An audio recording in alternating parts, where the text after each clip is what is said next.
Scooter വേൾഡിൻ്റെ പുതിയൊരു വീഡിയോയിലേക്ക് എല്ലാ വ്യൂവേഴ്സിനും സ്വാഗതം. ഇന്നത്തെ വീഡിയോയിൽ നമ്മൾ കൊണ്ടുവന്നിരിക്കുന്നത് ഇന്ത്യയിൽ 2024 വർഷത്തിൽ ഏറ്റവും കൂടുതൽ മൈലേജ് കിട്ടുന്ന 110 കിലോമീറ്റർ മൈലേജ് കിട്ടുന്ന ഒരു മോട്ടോർ സൈക്കിളായിട്ടാണ്. ചാനലിൽ വീഡിയോ കാണുന്ന എല്ലാ വ്യൂവേഴ്സും മറക്കാതെ സബ്സ്ക്രൈബ് ബട്ടൺ ഒന്ന് പ്രസ് ചെയ്തേക്ക്, ഇപ്പം തന്നെ പ്രസ് ചെയ്തേക്ക്. എന്നാലേ പുതിയ വീഡിയോസ് നിങ്ങൾക്ക് കറക്റ്റ് സമയത്ത് കിട്ടുള്ളൂ. അപ്പോൾ വീഡിയോ സ്കിപ്പ് ചെയ്യാതെ കണ്ടു. ഇത് 2024 OBD2 സെൻസറുള്ള E20 fuel സപ്പോർട്ടായിട്ടുള്ള TVSൻ്റെ sport 110cc ബൈക്കാണ്. TVS ഇപ്പോൾ 110cc മാത്രമേ ഇറക്കുന്നുള്ളൂ. 100cc വണ്ടികളെല്ലാം നിർത്തി. ഇപ്പോൾ എന്താ പറയുക, സ്പോർട്ടായാലും സിറ്റി ആയാലും സ്റ്റാർ ആയാലും എല്ലാത്തിലും 110cc ആണ് ഇപ്പോൾ എൻജിൻ കപ്പാസിറ്റി വരുന്നത്. അപ്പോൾ വീഡിയോൻ്റെ തുടക്കത്തിൽ തന്നെ നിങ്ങൾ ഈ ബൈക്കിൻ്റെ ലുക്ക്, അപ്പിയറൻസ് നിങ്ങൾ ശ്രദ്ധിച്ചിട്ടുണ്ടാകും. ഇതൊരു purely black painted sticker work ഒന്നുമില്ലാത്തൊരു ബൈക്കാണ്. ഇതിൻ്റെ വൈസർ വരുന്നത് ഗ്ലോസി ബ്ലാക്ക് ആണ്. ഹെഡ് ലൈറ്റ്സ് വരുന്നത് ഹാലജൻ ഹെഡ് ലൈറ്റ്സ് ആണ്. Indicators yellow colour halogen lights ആണ്. ഞാൻ നിങ്ങൾക്ക് ഇതിൻ്റെ ഹെഡ് ലൈറ്റ് ഒന്ന് കത്തിച്ച് കാണിച്ചിട്ടുണ്ട്. നല്ല പ്രകാശമുണ്ട്, നല്ല ലോങ് ആയിട്ട് റീച്ചും വരുന്നുണ്ട്, അടിപൊളി പ്രകാശമുണ്ട്. പിന്നെ വൈസറായാലും മഡ് ഗാർഡായാലും എല്ലാം ഗ്ലോസി കളർ ബ്ലാക്ക് ഫിനിഷിംഗ് ആണ്. ഇതിൻ്റെ പ്രൈസിംഗ് ആണ് ഏറ്റവും അട്രാക്റ്റീവ്. ഈ ഒരു റേഞ്ചിൽ വേറെ ബൈക്ക് കിട്ടാനില്ല. അതുകൊണ്ട് ഒരുപാട് സെയിൽ നടക്കുന്നൊരു വണ്ടിയാണ്. നല്ല റീച്ചുള്ള, നല്ല എന്താ പറയുക, ഒരുപാട് കസ്റ്റമേഴ്സ് എടുത്ത് ഉപയോഗിച്ചുകൊണ്ടിരിക്കുന്ന വണ്ടിയാണ്. അപ്പോൾ നമുക്ക് ഇതിൻ്റെ സസ്പെൻഷനെ കുറിച്ച് പറഞ്ഞുതരാം. ഈ ബൈക്കിൻ്റെ സസ്പെൻഷൻ വരുന്നത് ഫ്രണ്ട് ടെലസ്കോപ്പിക് സസ്പെൻഷനാണ്. ഹൈഡ്രോളിക് ടെലസ്കോപ്പിക് എന്ന് പറയാം. പിന്നെ അതിൻ്റെ ഗുണമെന്ന് വെച്ചാൽ വളരെയധികം സ്റ്റേബിളായിരിക്കും വാഹനം, വളരെ കംഫർട്ടബിൾ ആയിരിക്കും. പിന്നെ സസ്പെൻഷൻ്റെ ലെങ്ത്ത് കൂടുതലാണ്. അപ്പോൾ അത്യാവശ്യം ബമ്പുകളൊക്കെ ചാടിയാൽ തന്നെയും ഒന്നും പറ്റുമൊന്നുമില്ല. ഫ്രണ്ട് ഗ്ലോസി ബ്ലാക്ക് കളറുള്ള ഡ്യുവൽ പീസ് മഡ് ഗാർഡാണ്. ഫ്രണ്ട് നമുക്ക് അലോയ് വീല് വരുന്നുണ്ട്, 17 ഇഞ്ച് അലോയ് വീല് വരുന്നുണ്ട്.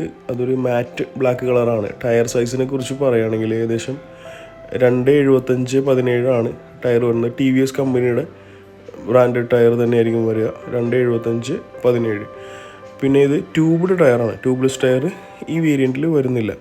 ഇതാണ് അതിൻ്റെ കാറ്റലിക് കൺവേർട്ടർ, സൈലൻസറിൻ്റെ ഷീൽഡ് എല്ലാം ഫുള്ള്. ഇപ്പം എന്താ പറയുക, നമ്മുടെ കാല് പൊള്ളാനുള്ള ഒരു ചാൻസ് ഉള്ളൂ. ഫുൾ കവർ ചെയ്താണ് ഒരു വെച്ചേക്കുന്നത്. പിന്നെ നമ്മുടെ സേഫ്റ്റിക്കായിട്ട് ബ്രേക്സ് വരുന്നത് 130 mm ഡ്യുവൽ കേബിൾ യൂസ് ചെയ്തിട്ടുള്ള ഡ്രം ബ്രേക്സ് ആണ്. നല്ല എഫക്റ്റീവാണ്. ഫ്രണ്ടും ബാക്കും ഒരേപോലെ ബ്രേക്ക് അപ്ലൈ ആവും. അപ്പോൾ നമുക്ക് ബ്രേക്കിങ് നല്ല പക്കയായിട്ട് എടുക്കണം. 2 കേബിൾ യൂസ് ചെയ്തിട്ടുണ്ട്. പിന്നെ ഇതിൻ്റെ എൻജിൻ പറയുകയാണെങ്കിൽ 110cc എൻജിൻ പറഞ്ഞാൽ 8.4 bhp പവർ വരും. 8.5 Nm ടോർക്ക് വരുന്നത്. 110 കമ്പനി സർട്ടിഫൈഡ് മൈലേജ് വരും. മൈലേജ് ക്യാബ് ആപ്പ് എന്നാണ് പറയുന്നത്. ഇത് ഏറ്റവും ലേറ്റസ്റ്റ് ഓക്സിജൻ സെൻസറുള്ള വണ്ടിയാണ്. അതാണ് അതിൻ്റെ സെൻസറാണ് കാറ്റലിക് കൺവേർട്ടറിലേക്ക് കണക്ട് ചെയ്ത് കൊടുത്തേക്കുന്നത്. 4 സ്പീഡ് ട്രാൻസ്മിഷനാണ്. Side stand engine cut off feature വരെ ഇതിൽ വരുന്നുണ്ട്. അതിൻ്റെ സെൻസറാണ് കാണുന്നത്.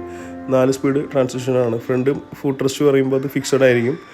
ബാക്ക് സൈഡ് ഫുഡ് റെസ്റ്റ് നമുക്ക് അത് സിംഗിൾ ഫോൾഡബിൾ വരുന്നുണ്ട്. പിന്നെ ഇതിൻ്റെ ടാങ്ക് കവർ കണ്ടോ, വെറുതെ പ്ലെയിൻ ആയിട്ട് ബ്ലാക്ക് ഗ്ലോസി ബ്ലാക്ക് പെയിൻറ്റിൽ ഒരു TVSൻ്റെ ബാഡ്ജിങ് ആണ് വരുന്നത്. ഇതിൻ്റെ ഫ്യൂൽ ക്യാപ്പ് ക്രോം കളറാണ്. E20 fuel സപ്പോർട്ടറാണ്. അപ്പോൾ ഏറ്റവും പുതിയ വണ്ടിയാണ്. ഇതിൻ്റെ മീറ്റർ കൺസോൾ സിമ്പിളാണ്. 2 ഡിജിറ്റൽ കൺസോളാണ്. ഒന്നിൽ സ്പീഡോമീറ്റർ ആണെങ്കിൽ ഇപ്പുറത്തേൽ ഫ്യൂൽ ഗേജ്, പിന്നെ neutral light, indicator, side stand, warning light. പിന്നെ അത് കൂടാതെ മേളിൽ കണ്ട engine warning light, power mode, അത് ഇക്കോ മോഡും പവർ മോഡും കാണിക്കും.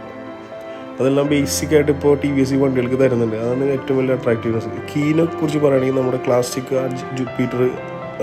വിക്ടറിൽ വരുന്ന കീയില്ലേ, ആ കീ ആയിട്ടാണ് എനിക്ക് തോന്നിയത്.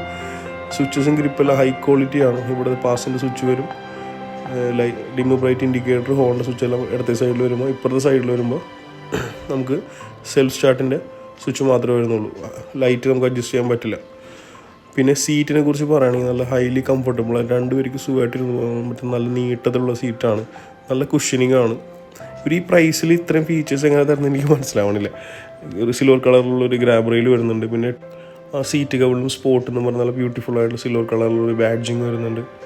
പിന്നെ മറ്റൊരു ഫീച്ചർ പറയുകയാണെങ്കിൽ ഇതിൻ്റെ സൈഡ് കവർ ഉണ്ട്, മാറ്റ് ബ്ലാക്ക് ഫിനിഷ് ആയിട്ടുള്ള നല്ലൊരു ബാഡ്ജിങ്ങും പെയിൻറ്റിങ്ങുമാണ് വന്നേക്കുന്നത്. ബാക്ക് സൈഡ് ഫുഡ് റെസ്റ്റ് ഇതാണ് വരുന്നത്. സിംഗിൾ സൈഡ് ഫോൾഡബിൾ ആണ്. ഇതിൽ സാരികയുടെ അഡീഷണൽ വരുന്നുണ്ട്. നല്ല കിഡിലെ ഹാർഡ് ഫൈബർ കൊണ്ട് ഉണ്ടാക്കിയിരിക്കുന്ന ഒരു ചെയിൻ കവറാണ് വാഹനത്തിന് വരുന്നത്. Back side suspension unity swing ആണ്. 3 പോയിന്റ് അഡ്ജസ്റ്റബിൾ ആണ്. സസ്പെൻഷൻ്റെ ഹാർഡ്നെസ് വരെ നമുക്ക് 3 പോയിന്റ് അഡ്ജസ്റ്റ് ചെയ്യാവുന്നതാണ്. സീറ്റ് ലോക്കാണ് ഈ കാണുന്നത്. ബാക്ക് സൈഡ് ടെയിൽ ലൈറ്റിനെ കുറിച്ച് പറയുകയാണെങ്കിൽ റെഡ് കളറുള്ള ടെയിൽ ലൈറ്റ് കോമൺ. പിന്നെ ഹാലജൻ ബൾബ്സ് വരും. Back side front side indicator yellow ബൾബായിരിക്കും. ഫ്ലെക്സിബിൾ ഇൻഡിക്കേറ്റർ ആയിരിക്കും. വളരെ ലോങ് ആയിട്ടുള്ള മാറ്റ് ബ്ലാക്ക് ആയിട്ടുള്ള നല്ല ഹാർഡ് ഫൈബറുള്ള ഒരു മഡ് ഗാർഡ് വരുന്നുണ്ട്. പിന്നെ ബാക്ക് സൈഡ് ടയറിന് ഇത്തിരി വീതി കൂടും. ഫ്രണ്ട് 2.75 ആയപ്പോൾ ബാക്ക് സൈഡ് 3 ആണ് വരിക. 3.17 ട്യൂബ്ഡ് ടയറാണ്. ബാക്ക് സൈഡ് വരുന്നത്. സെയിം മാറ്റ് ബ്ലാക്ക് കളറിലുള്ള 5 സ്പോക്ക് അലോ വീൽസ് വരും. 130 mm തന്നെ ഡ്രം ബ്രേക്കും ബാക്ക് സൈഡിൽ വാഹനത്തിന് വരുന്നുണ്ട്. Same to same unity swing suspension തന്നെ ബാക്ക് സൈഡിൽ ഉണ്ട്. അതൊരു 3 പോയിൻ്റ് അഡ്ജസ്റ്റബിൾ ആണ്. Back side same foot rest വരും, ഫോൾഡബിൾ ആയിട്ടുള്ളത്. സൈലൻസറിനെ കുറിച്ച് പറയാൻ മാറ്റ് ബ്ലാക്ക് സൈലൻസറിൽ ക്രോം കളർ കവറേജ് വരുന്നുണ്ട്. പിന്നെ ബാക്കി ഫീച്ചേഴ്സിനെ കുറിച്ച് നമുക്ക് സംസാരിക്കുന്നത് കിക്കർ വരുന്നുണ്ട്, സെൽഫ് സ്റ്റാർട്ട് കിക്ക് സ്റ്റാർട്ടും വരുന്നുണ്ട്. ഇതാണ് എൻ്റെ ക്ലച്ച് സൈഡ് കവർ വരുന്നത്. ഇപ്പോൾ പുതിയ മോഡൽ ബൈക്കുകൾ വരുന്ന പോലെ ബ്രേക്ക് ലിവറിന് ഇതിലും വരുന്നത്. പിന്നെ സൈലൻസറിൻ്റെ തുടക്കം തൊട്ട് അവസാനം വരെ നമുക്കൊരു ഷീൽഡ് വരുന്നുണ്ട് കാല് പൊള്ളാണ്ടിരിക്കാനായിട്ട്. ഇത് സെൽഫ് മോട്ടറാണ്. 145 mm ആണ് ഗ്രൗണ്ട് ക്ലിയറൻസ് വരുന്നത്. അത്യാവശ്യം റോഡിലൊന്നും താഴെ ഇടിക്കില്ല. 114 കിലോയെ വണ്ടിക്ക് വെയിറ്റ് വരുന്നുള്ളൂ. അപ്പോൾ ഇതാണ് അതിൻ്റെ സൈഡിൽ നിന്നുള്ള വണ്ടിയുടെ ലുക്ക് വരുന്നത്.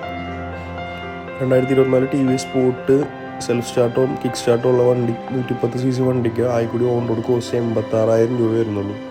ഈ റേഞ്ചിലാണ് നിങ്ങൾ വണ്ടി നോക്കുന്നതെങ്കിൽ ഏറ്റവും ബെസ്റ്റ് ചോയ്സ് ഈ വണ്ടി തന്നെയാണ്. വേറെ ഒന്നും ഓടിക്കാൻ നിൽക്കണ്ട, നേരെ പോയി ടെസ്റ്റ് ഡ്രൈവ് അടിച്ചിട്ട് ബുക്കിംഗ് ചെയ്തു.